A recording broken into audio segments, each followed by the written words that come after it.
Hello, Mary. Let's talk about procedure. Everything these days has a procedure to it,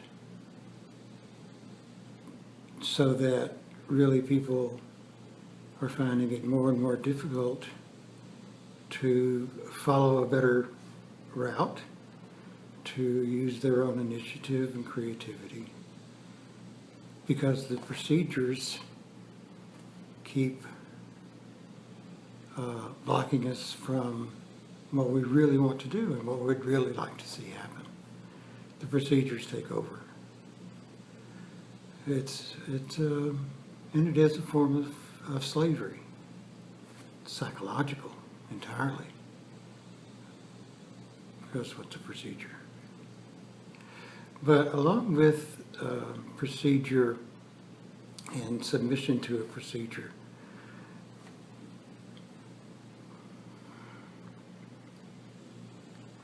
there is a need to enforce it. And so the people who might be next, lower down on the totem pole, so to speak,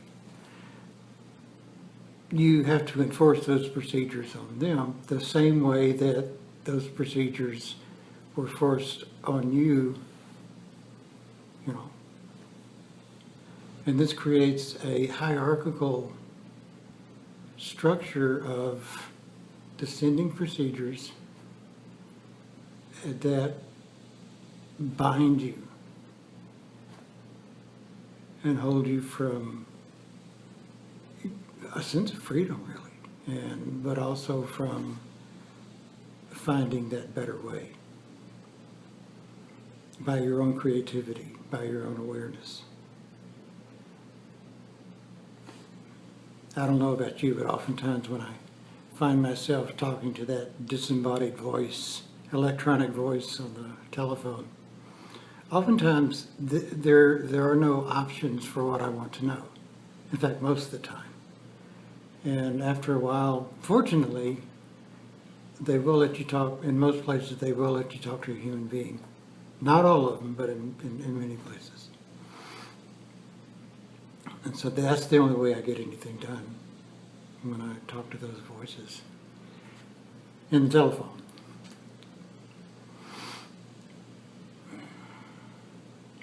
If you find yourself not following procedure, this is a good thing.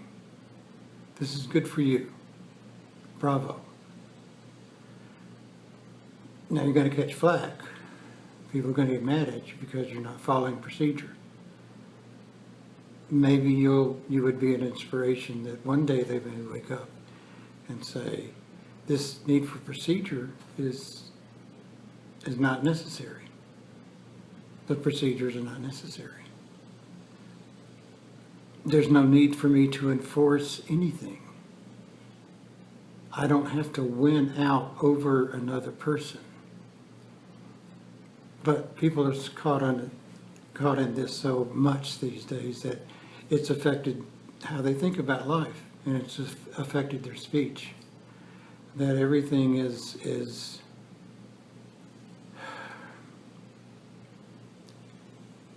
there's a need to win. There is a need to enforce somebody to something, or enforce something on somebody, and there is a need to win. To be happy of yourself, this cannot be. And indeed, if you want to take it to a larger picture, a democracy cannot function with people who are caught in this mindset of procedure, of enforcement, of winning, and of submission to what they perceive to be a greater force. People have, I would so love to see people come to realize that by following procedure, getting things done that way, they're not gaining in power. They're giving their power away. We'll see.